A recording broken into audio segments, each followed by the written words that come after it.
கமலஹாசன் ஒரு பாட்டு, நான் ஒரு விகடகவி, அது கேட்காத பார்க்காத திரைப்பட ரசிகர்களே இருக்க மாட்டான். அதனால் எம்ஜிஆர், சிவாஜி, கருணாநிதி அரசியல்வாதி, ஜெயலலிதா அத்தனை பேருக்கும் அவர் ரொம்ப நெருக்கம். ஆனால் ஜெயலலிதாவுக்கு ஒரு காலத்தில் விரோதியாக போயிட்டார். 25 ரூபாய்க்கு டிக்கெட் வாங்கிட்டு சீட்டை பிள்ளையாட போட்டு கிழிச்சு விட்ருவான். அதை 1000 ரூபாய் சீட்டு போயிடும். நீங்கள் திமுகவுக்கு மாற்றாக, அதிமுகவுக்கு மாற்றாக ஒரு அரசியல் கட்சி தமிழகத்துக்கு தேவை. இதை ரஜினி கொடுப்பார்னு நீண்ட நாள் எதிர்பார்த்தாங்க. 24 மணி நேரம் இயங்குவது அரசியல். மக்களுக்கு 24 பிரச்சனை இருக்கா இல்லையா? பிகின் சினிமா வியூவர்ஸ் எல்லாருக்கும் வணக்கம். இன்னைக்கு சினிமா சார்ந்த நிறைய கேள்விகளுக்கு விளக்கம் கொடுக்கறதுக்காக நம்ம கூட மூத்த பத்திரிகையாளர் திரு தமிழா பாண்டியன் அவர்கள் இணைஞ்சிருக்கிறாரு. வணக்கம் சார். வணக்கம். தமிழ் சினிமாவில் வந்துட்டு எல்லாராலையுமே போற்றப்படக்கூடிய, அதுவும் உலக நாயகன் அப்படின்ற ஒரு பட்டத்தை பெற்ற கமல்ஹாசன் அவர்களை பற்றி தான் நான் நிறைய கேள்விகள் இன்னைக்கு கேட்கலாம் அப்படின்னு நினைக்கிறோம். அவர் பார்த்தீங்கன்னா அவருடைய படமான குணா இப்போ அந்த பாடல்கள் எல்லாமே ரொம்ப சமீபத்தில் கொண்டாடப்பட்டு இருக்கு. அவருடைய அந்த பயணம் எங்கிருந்து ஆரம்பிச்சிச்சு அப்படின்றத பற்றி கொஞ்சம் சொல்லுங்க சார். அவர் ஒரு குழந்தை நட்சத்திரமாகத்தான் கலை உலகுக்கு வர்றார். களத்தூர் கண்ணம்மா இதுதான் அவருடைய முதல் படம். களத்தூர் கண்ணம்மாவுக்கு பிறகு நீங்கள் தங்கப்பன் டான்ஸ் மாஸ்டர்கிட்ட இவர் ஒரு நடன உதவியாளர். இதுதான் அவருடைய சினிமா வாழ்க்கை துவங்குவதற்கான காரணம். அப்போ தங்கப்பன் டான்ஸ் மாஸ்டர்கிட்ட நடனம் கற்றுக்கொண்ட காலத்தில் டைரக்டர் சக்தி அவரோடு இணைந்து பணியாற்றுறார். நீங்கள் அதற்கு பிறகு நாடக கம்பெனியில் ஆர்சி சக்தி, கமலஹாசன் 2 பேருமே களத்தூர் கண்ணம்மா பட சிறுவனாக இருந்து நடித்து அதன் பிறகு நாடகத்தில் போயிடுறாங்க. பாலச்சந்தர் டைரக்டர் முதல்ல அவர் நாடக கொட்டைகள் இருந்து தான் அவர் திரைப்படத்துக்கான திரைக்கதை வசனத்தை எடுப்பார். ஒரு நாடகம் பார்க்க போகிறார். நாடகம் பார்க்க போகிற பொழுது அந்த நாடகத்தில் இந்த இளைஞனை அவர் பார்க்குறார். பார்த்த பிறகு என்ன நினைக்கிறாரு, இந்த கமலஹாசன் கற்பனை செய்து வைத்திருக்கிற கதாபாத்திரத்துக்கு தகுதியானவர். இதுதான் அவரை நீங்கள் ஒரு 70-75களில் பிரபலமாக பேசப்பட்ட படம் அரங்கேற்றம். இந்த அரங்கேற்றத்தில் ஒரு குடும்ப பெண் எப்படி தன்னுடைய குடும்பத்தை அதாவது நகரத்தில் இந்த குடும்பத்தை எப்படி காப்பாற்றுகிறாள், இதுதான் அன்றைய நடுத்தர குடும்பத்தில் உடைய கதை. ஒவ்வொரு வீட்டிலும் அப்படி இருக்கும். அந்த குடும்பத்தில் மூத்தவ பெண்ணாக பிறந்துட்டா அவள் எப்படி இந்த அத்தனை சுமைகளையும், அந்த குடும்ப சுமைகளையும் தன் மீது தூக்கி சுமப்பாள். இதுதான் அந்த அரங்கேற்றம் படம். அரங்கேற்றம் படத்தில் வேலை இல்லாத இளைஞனாக இப்போ கதாநாயகியினுடைய சகோதரனாக கமல். இந்த படம் நீங்கள் 70-80களெல்லாம் பிரபலமாக பேசப்பட்ட படம். கமலஹாசன் ஒரு பாட்டு, நான் ஒரு விகடகவி, அது கேட்காத பார்க்காத திரைப்பட ரசிகர்களே இருக்க மாட்டான். இதுதான் அவருக்கு ஒரு பெரிய அறிமுகத்தை கொடுத்தது.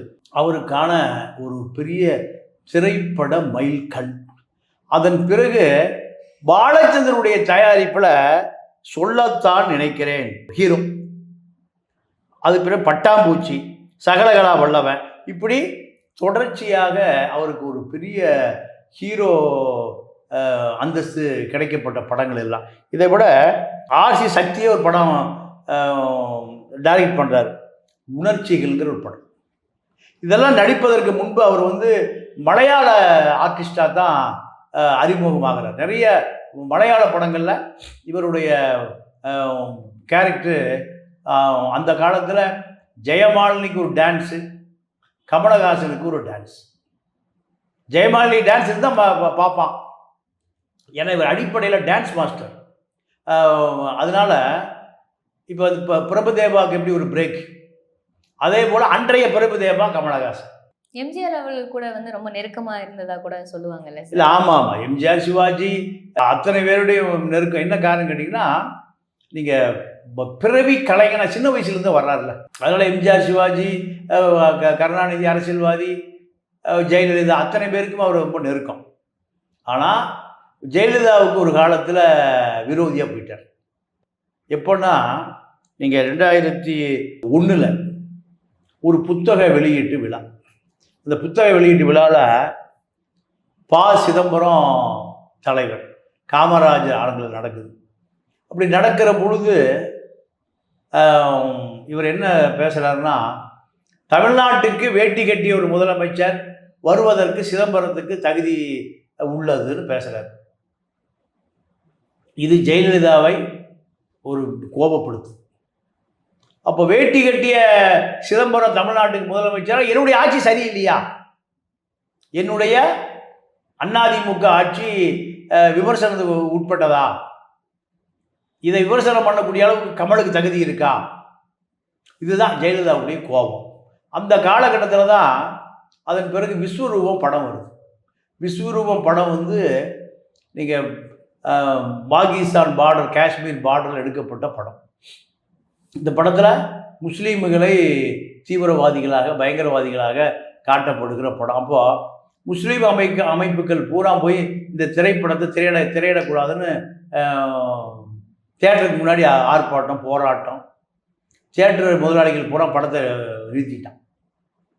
ஏன்னா லாண்ட் ஆர்டர் பிரச்சனை வந்துடும். 25 ரூபாய்க்கு டிக்கெட் வாங்கிட்டு சீட்டை பிளேடை போட்டு கிழிச்சு விட்ருவான். அது 1000 ரூபாய் சீட்டு போயிடும். இப்படி ஒரு 100 பேர் வந்தாலும் ஒரு 500 சீட்டை கிழிச்சு விட்ருவோம். அதனால் தயவுசெய்து இந்த பஞ்சாயத்து எங்களுக்கு வேண்டான்னு விஸ்வரூபம் படம் தமிழகம் முழுவதும் திரையிடப்படவில்லை. காவல்துறை பாதுகாப்பு கேட்குறாங்க. காவல்துறை பாதுகாப்பு கொடுக்கப்பட மாட்டாது.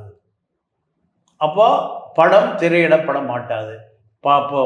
படம் பொட்டிக்குள்ளேயே கிடக்க வேண்டியதுதான். இப்போ கமல் என்ன கேட்குறாரு, நான் ஒரு திரைப்பட தயாரிப்பாளர், கதாநாயகன், என்னுடைய படம் தமிழ்நாட்டில் திரையிடுவதற்கு இடையூறு ஏற்பட்டால், என்னுடைய திரைப்பட சிந்தனையாளர், நான் வந்து ஒரு கிரியேட்டர், கற்பனாவாதி, எனக்கு இங்கு ஜனநாயகம் இல்லை, அதனால் நான் இந்த நாட்டை விட்டே போராட்டேன், இந்தியாவை விட்டே வெளியேறுவதற்கு காரணம் ஜெயலலிதா தான். என்னுடைய திரைப்பட வாழ்க்கை ஒரு முடிவுக்கு வந்துருச்சு, நான் இனிமேல் திரைப்பட பக்கமே வரல. இது பெரிய பரபரப்பாக பேசப்படும். கமலஹாசனை ஒரு திரைப்பட கலைஞனை தமிழ்நாட்டிலிருந்து, குறிப்பாக இந்தியாவிலிருந்து வெளியேற்றுகிற அளவுக்கு அந்த கலைஞன் வந்து கவலைப்பட்டு வெளியேறுகிறான்னா, இந்த ஆட்சி அதிகாரம் அவளுக்கு அவ்வளோ அழுத்தம் கொடுத்துருக்கு, மன உளைச்சல் கொடுத்துருக்கு. அதனால் கமலஹாசன் பக்கம் நிற்பது தான் சரி. இதுதான் அன்றைய திரைப்பட உலகம் பூராமே ஜெயலலிதா எதிராக மாறியதுக்கு அதுதான் காரணம். அன்னை வேளாங்கண்ணின்னு ஒரு படம். அந்த படம் RC சக்தியும் நடிக்கிறாரு. ஒரு 18 வயசு இருக்கும். 2 பேருமே பூர்வீகம் பரமக்குடி, ராமநாதபுரம் மாவட்டம் பரமக்குடி. அப்போது கடலில் வச்சு ஒரு காட்சி எடுக்கிறாங்க. அப்போது அலையில் துளைந்து போகிற இந்த சிறுவனை வேளாங்கண்ணி காப்பாற்றுவதாக கதையில். உண்மையாகவே கடலை அடிச்சுட்டு போயிடுச்சு. அப்படி உண்மையாகவே அன்றைக்கு RC சக்தி உடனே அவருக்கு நீச்சல் தெரிஞ்சவர், கடலில் குதிச்சு போய் வீட்டில் போய் காப்பாற்றி கூப்பிட்டு வர்றார். இல்லைன்னா நமக்கு ஒரு கமலஹாசன் கிடைக்காமலே போயிருப்பார். அது அவருக்கு வேளாங்கண்ணி படம் அவருக்கு ஒரு மிகப்பெரிய உயிரை காத்து கொடுத்தது. அதனால் எப்பவுமே அவர் அன்னை வேளாங்கண்ணி மீது, மரியாள் மீது நீங்கள் பக்தி கொண்டவராக இருக்கார். என் அன்னை வேளாங்கண்ணி தான் என்னை காப்பாற்றுச்சு. இந்துவாக இருந்தாலும் அவருக்கு கிறித்துவத்தின் மீது, இன்னும் சொல்லப்போனால் அன்னை வேளாங்கண்ணி மீது அவருக்கு மிகுந்த பாசம் பற்று. நீங்கள் அவர் எப்பவுமே தஞ்சாவூர் பக்கமாக எங்கேயாவது போனால் வேளாங்கண்ணிக்கு போகக்கூடியதை வழக்கமாக வச்சுருக்காரு. இதுக்கு நடுவில் நீங்கள் இவருக்கு பட்டிக்காட்டு ராஜான்னு ஒரு படம், அதில் அந்த படம் இவர் டான்ஸுக்காகவே படம் ஓடுது. இவரை பொறுத்த வரைக்கும் அந்த காலத்தில் யார் படம் எடுத்தாலும் ஜெயமாலினியுடைய டான்ஸு, சில்க்கு டான்ஸ் மாதிரி ஒரு டான்ஸ் இருக்கும். அந்த படத்தில் ஒரு பாட்டாவது கமலஹாசனுக்கு பாட்டு இருக்கும். அந்த பாட்டுக்காகவே படம் ஓடும். ஜெயமாலினி டான்ஸு இல்லை கமலஹாசன் டான்ஸ் ஏதாவது ஒன்று இருந்தால் தான் படம் ஓடும் அப்படிங்கிற நிலைமையை கமலஹாசன் விரும்பலை. அதுக்கு பின்னாடி என்ன பண்ணுறாருன்னா, ஒரு பாட்டுக்கு பாடுவதை திரையுலகத்திலிருந்து விலகிட்டார். விலகிட்டு தான் பாலச்சந்தர் படத்தில் நினைத்தாலே இனிக்கும்னு ஒரு படம் சிங்கப்பூரில், அந்த பாட்டு முழுக்க டான்ஸ் தான். அப்போ கமலஹாசனுடைய டான்ஸருங்கிற அந்தஸ்து முடிந்து கதாநாயகனான அந்தஸ்து அவருக்கு நிலைப்பதற்கு அது அது அது ஒரு காரணமாக மாறிச்சு. அதை விட அந்த காலத்தில் இவரை பொறுத்தவரை ஒரு கௌபாயாக தான் பார்ப்பாங்க. மன்மத லீலை இது போன்ற படங்கள் எல்லாம் கமலஹாசனுக்கு பெரிய ஹிட்டு. கமலஹாசனை பொறுத்த வரைக்கும் நீங்கள் காதல் இளவரசன், கௌபாய் இப்படியாக அவருக்கு ஒரு இமேஜ் வந்த பிறகு தான் கல்லூரி மாணவர்கள் மாணவிகள் மத்தியில் இவருக்கு ஒரு பெரிய கமலஹாசன் படம்னா கல்லூரி மாணவன் நிறைய கூட்டம் இருப்பான். எல்லா ஊர்கள்லையுமே கல்லூரி மாணவர் மாணவிகள் கமலஹாசனுடைய ஃபேனாக இருப்பாங்க. நீங்கள் அதாவது கிராமத்தில் ஓடாது, நகரத்தில் இருக்கக்கூடிய படித்தவர்கள் மத்தியில், கல்லூரி மாணவர் மாணவிகள் மத்தியில், நடுத்தர வர்க்கத்துக்கு மத்தியில் கமலஹாசனுக்கு ஒரு பெரிய நீங்கள் எம்ஜிஆர் சிவாஜி. எம்ஜிஆருக்கு எங்கே மவுசுனா கிராமங்களில் டூரிங் டாக்கீஸில் எம்ஜிஆருக்கு, சிவாஜிக்கு நகரத்தில் மிடில் கிளாஸ் மக்கள்கிட்ட நல்ல வரவேற்பு இருக்கும். இதுதான் எம்ஜிஆர் சிவாஜி. எம்ஜிஆர் சிவாஜிக்கு பிறகு ரஜினி கமல். ரஜினிக்கு எங்கே இருக்கும்? கிராமங்களில் இருக்கும். எல்லா டூரிங் டாக்கீஸ்லேயும் கிராமங்கள்லேயும் ரஜினிக்கு பெரிய பிரேக். அதே போல் விஜயகாந்துக்கு.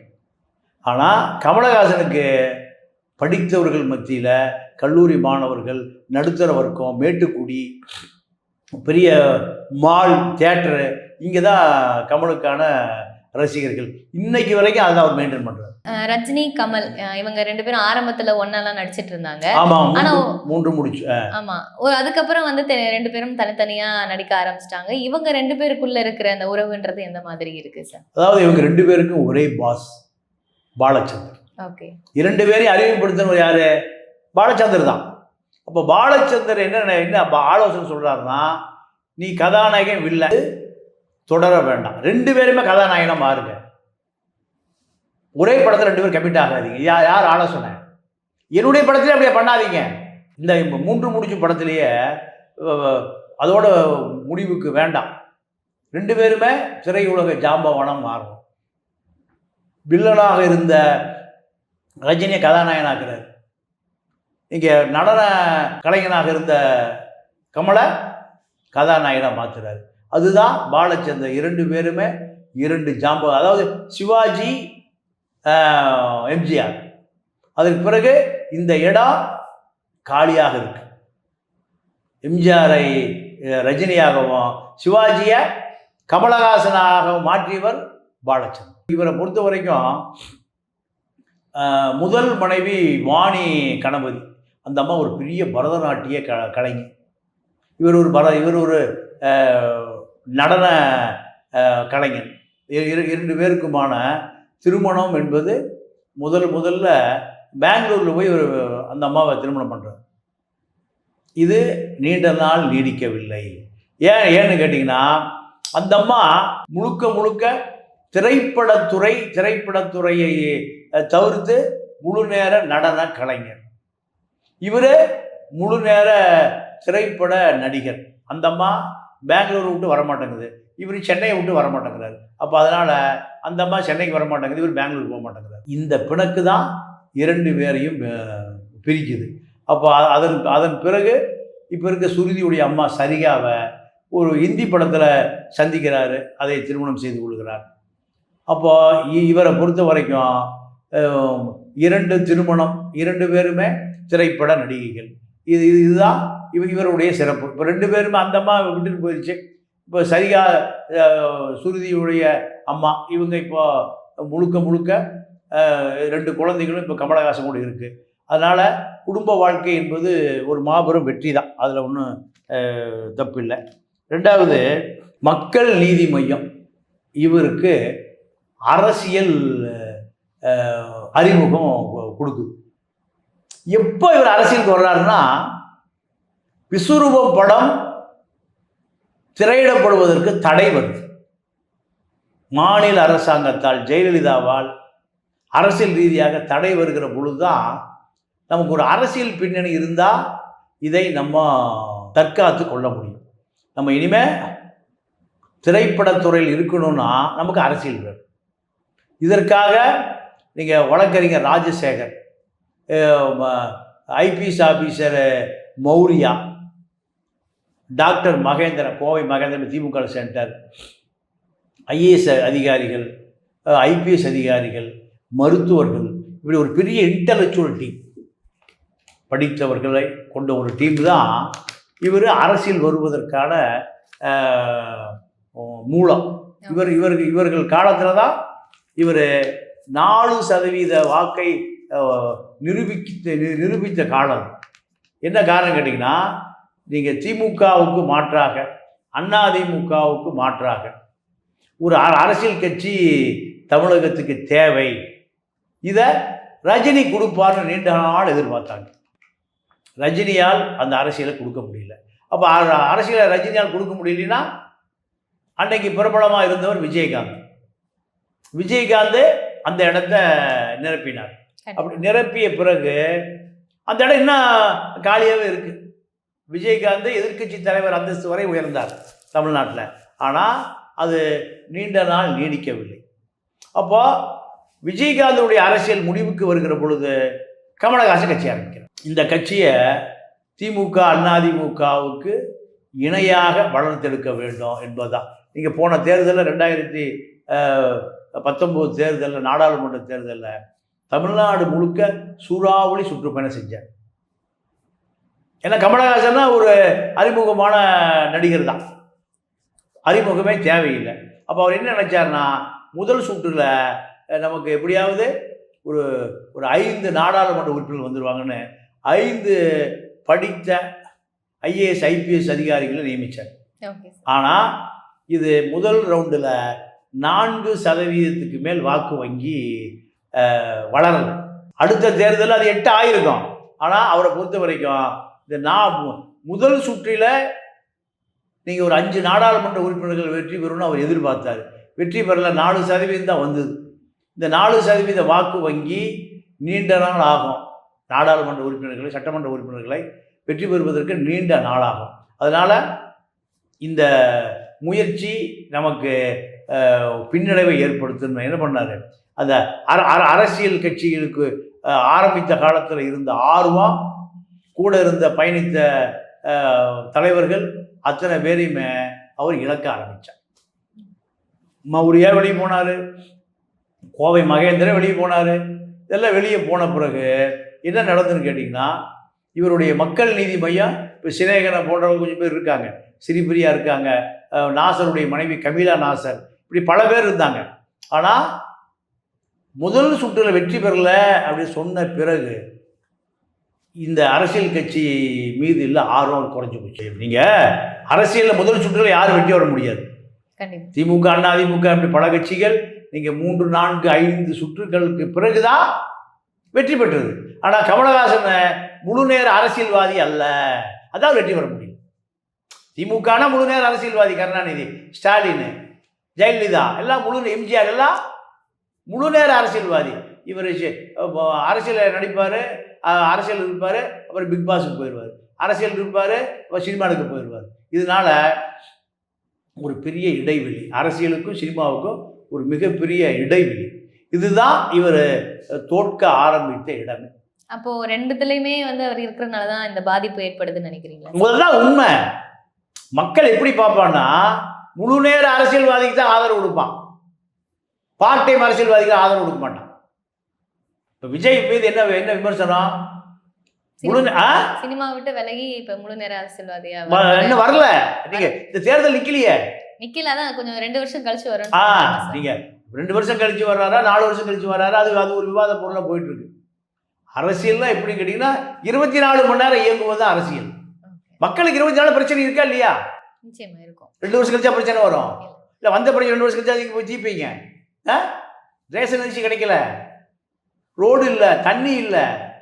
அப்புறம் 2 வருஷம் ரேஷன் அரிசி இல்லாமல், தண்ணி இல்லாமல், ரோடு இல்லாமல், மருத்துவம் இல்லாமல் மக்கள் போல படுத்து கிடப்பானா? விஜய் வருவார் 2 வருஷம் கழிச்சது. கமல் சினிமா ஷூட்டிங் முடிச்சுட்டு நம்மளோட பிரச்சனை பேசுவது வருவானா?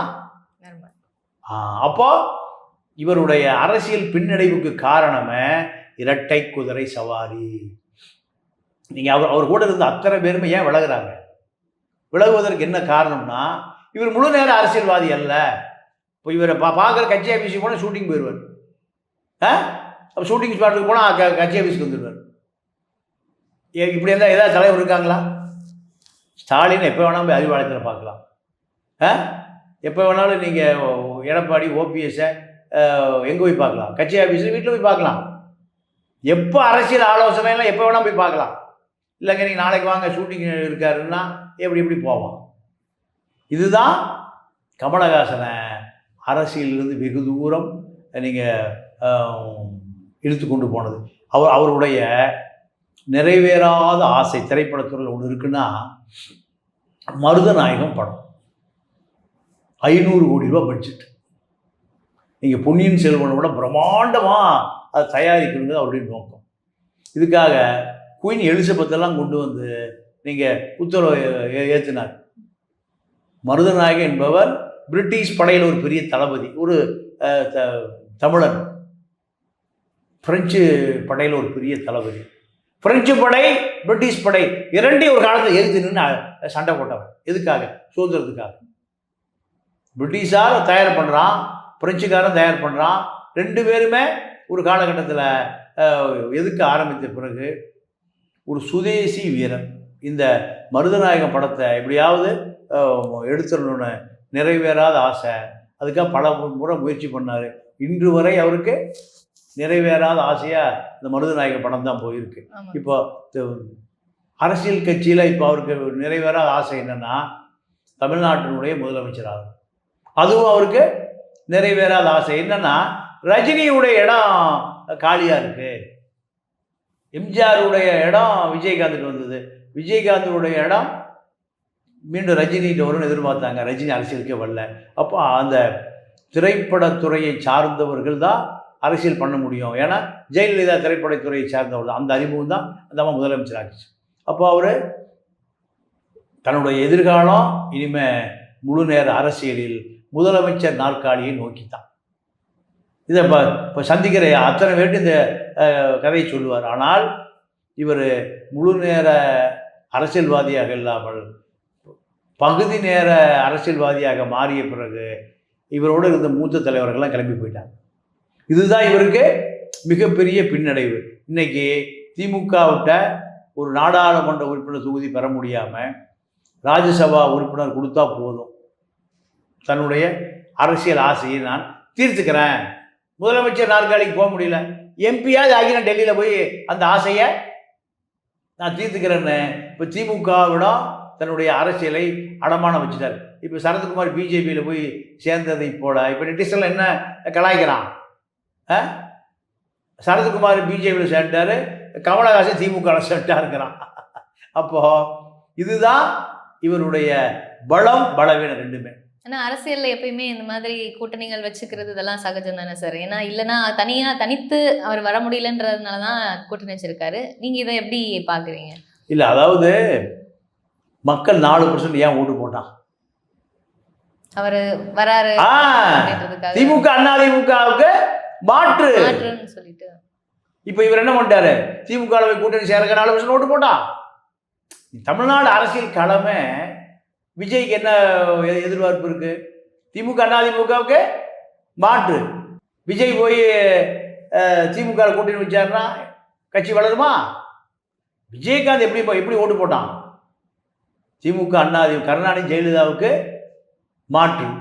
கடைசி விஜயகாந்த் எங்கே போய் சேர்ந்தார்? ஜெயலலிதா முதலமைச்சராக போனார். அதோட முடிஞ்சு போச்சு கட்சி. 2011 விஜயகாந்த் அதிமுக கூட்டணி வைத்து கொண்ட பிறகுமே முரண்பாடு வந்துருச்சு. முரண்பாடு வந்து அந்த ஜெயலலிதாவை ஒரு 10 எம்எல்ஏ கூட்டிகிட்டு போயிடுச்சு. கூட்டிகிட்டு போன பிறகு மக்கள் என்ன நினச்சான், விஜயகாந்த் தான் முதலமைச்சர் ஆகணும்னு நினச்சான். அதுக்கு தான் 14% ஓட்டு போட்டான். முதல்ல 5%, அப்புறம் 7, 11. மக்கள் நல கூட்டணி 14%. 14% திமுக அதிமுக எதிர்ப்பு வாக்கு. இவர் கடைசியாக என்ன ஆயிடுச்சு, அதிமுக சேர்ந்துட்டாரு, முடிஞ்சு போச்சு. இப்போ அதே நிலைமை தான் கமலஹாசனை பொறுத்த வரைக்கும் 4% கண்டிப்பாக அது 8% மாறி அடுத்த தேர்தலில் 8 16 மாறும், 16 20 மாறும். அதுக்காக அவர் அவ்வளோ தூரம் வெயிட் பண்ணி அரசியலுக்கு அப்படித்தானே. அண்ணாதுரை எத்தனை வருஷம் காத்திருந்தார், கருணாநிதி எத்தனை வருஷம் காத்திருந்தார், எம்ஜிஆர் எத்தனை வருஷம் காத்திருந்தார். ஜெயலலிதா அதிமுக அறிமுகம் ஆகிறது 1980. அந்த அம்மா எப்போ முதலமைச்சர் ஆச்சு, 91. அது எம்ஜிஆர் கட்சியில், அந்த அம்மா சுயம்பா கட்சியை ஆரம்பிக்கல. 11 ஆண்டு காலம் அந்த அம்மா காத்திருந்தது. அப்போ கமலஹாசனை பொறுத்தவரை கட்சி ஆரம்பிக்கப்பட்டு அவர் ஒரு 5 வருடம், ஒரு 10 வருடம், அதன் பிறகு தான் 4% நீங்கள் 20% மாறும். அது வரைக்கும் அவர் பொறுமை காக்காதனுடைய விளைவு 4% தேர்தலில் நீங்கள் தலைவர்கள் பூரா வேறு பிரிஞ்சு வேறு கட்சிக்கு போயிட்டான். இவர் திமுகவை அடைக்கலமாவதை தவிர வேறு வழி இல்லாமல் போனது காரணம் தன்னுடைய தனித்தனிமையை இழந்து விட்டார். சினிமாவில் தனித்தன்மை இருக்குது, கமலஹாசன் ஒரு கேரக்டர் இருக்குது, கமலஹாசன் ஒரு ரோல் இருக்குது, அதை மக்கள் தெளிவாக பார்க்குறான். ஆனால் அரசியலில் இவருக்கு ஒரு பிம்பம் இல்லை. அதிமுக பிம்பமா, திமுக பிம்பமா, இல்லை கூட்டணி பிம்பமா, இதுதான் அவரை அரசியலில் மிகப்பெரிய தோல்வி நிலைக்கு தள்ளியதற்கு காரணம். அவரை மக்கள் அரசியல்வாதியாக ஏற்றுக்கொள்ளாமல் ஒரு நடிகராகவே பார்த்து கொண்டு இருக்கிறார் இன்னைக்கு வரைக்கும். இதுதான் இவருடைய அரசியல் தோல்விக்கான அடிப்படை காரணம். இப்போ நடிகராக வந்து பார்த்தீங்கன்னா அவர் வந்து சினிமாவுக்கு நிறைய விஷயங்கள் கொடுத்துருக்காரு. ஸோ அதை பற்றி கொஞ்சம் சொல்லுங்கள் சார். இல்லை, நடிகராக அவர் வந்து நீங்கள் உலக நாயகன், இது வந்து அவருக்கு பொருத்தமான பட்டம் தான். என்னென்னா, திரைப்படத்துறையில் நீங்கள் வருகிற பணத்தை திரைப்படத்துறையிலேயே முதலீடு செய்கிறார். இது மாதிரி எந்த நடிகனும் செய்யல. ரஜினி செய்யலை, விஜயகாந்த் செய்யலை. எம்ஜிஆருக்கு பிறகு எல்லாமே அசையும் சொத்துக்களாக, அசையா சொத்துக்களாக, நிலங்களாக ஆனால் கமலஹாசனை பொறுத்த வரைக்கும் நீங்கள் எப்படி அவர் களத்தூர் கண்ணம்மாலேருந்து சினிமாவுக்கு வந்தாரோ, நடன கலைஞனாக இருந்தாரோ, இன்னைக்கு வரைக்கும் அதே போல தான். திரைப்படம் என்பது அவருக்கு உணவை போன்று, அரசியல் என்பது அவருக்கு உணவுக்கு பக்கத்தில் இருக்கக்கூடிய பதார்த்தங்களை போன்றது. அப்போது திரைப்படத்துறையில் இன்னும் பல சாதனைகளை சாதிக்கணும்னு நினைக்கிறார், பல பிரம்மாண்டங்களை படைக்கணும்னு நினைக்கிறாரு. அவருடைய கனவான மருதநாயகம் படம் எடுப்பதற்காக நீங்கள் பல முயற்சி பண்ணுறாரு. நீங்கள் சிம்ரன்கிட்ட ஒரு சிம்ரனுடைய உழைப்பு, அதை மருதநாயகம் படத்தில் முதலீடு பண்ண சொல்லி பெரிய அளவில் எதிர்பார்த்தார். அந்த அம்மா அதெல்லாம் அந்த அம்மா அதை செய்யலை. அந்த அம்மா இவரிடமிருந்து விடுபட்டு போச்சு. ஏன்னா சிம்ரன் ஒரு பெரிய உச்ச நடிகையாக இருந்தது, அந்த அம்மாட்ட நிறைய செல்வம் இருந்தது. அதனால் ஒரு 200-300 கோடி ரூபா திட்டத்தில் இந்த படத்தை எடுக்கலான்னு விரும்பினார். ஆனால் அது நடக்கலை. என்ன காரணம் கேட்டால், திரைப்படத்தில் இன்னும் சாதிக்கணும், சாதித்து கொண்டே இருக்கணும் என்பது தான் கமல். மற்ற நடிகர்கிட்ட இந்த சிறப்பு இல்லை. மார்க்கெட் இருந்தால் நடிப்பான், மார்க்கெட் இல்லைன்னா சினிமா விட்டு போயிடுவான். கமலை பொறுத்த வரைக்கும் இயக்குனர், நடிகர், நாடக நடிகர், ராஜ்கமல் பிக்சர்ஸு தயாரிப்பாளர், இப்படி சினிமாவில் பல வேஷங்களை கண்டவர். அதனால் கமலஹாசனை பொறுத்த வரைக்கும் ஒரு பிறவி கலைஞர் நீங்கள் என்பதை தாண்டி நீங்கள் அவருக்கு இருக்கக்கூடிய பட்டம் சால பொருந்தும். உலக நாயகன் பட்டம் நீங்கள் அவருக்கு சுத்தமான பட்டம். ஏன்னா சினிமாவை நேசித்து கொண்டே இருக்கக்கூடிய நபர்களில் கமலஹாசனும் வருவார். கமல்ஹாசன் அவர்களை பற்றி நிறைய விஷயங்களை எங்ககிட்ட பகிர்ந்துக்கிட்டீங்க. ரொம்ப ரொம்ப நன்றி சார். நன்றி, வணக்கம். இந்த வீடியோ உங்களுக்கு பிடிச்சிருந்துச்சு அப்படின்னா லைக் பண்ணுங்க, கமெண்ட் பண்ணுங்க. இதே மாதிரியான சினிமா சார்ந்த செய்திகளை நீங்க தெரிஞ்சுக்கணும் அப்படின்னு நினைச்சீங்கன்னா பிகைன் சினிமா யூடியூப் சேனலை சப்ஸ்கிரைப் பண்ணுங்க.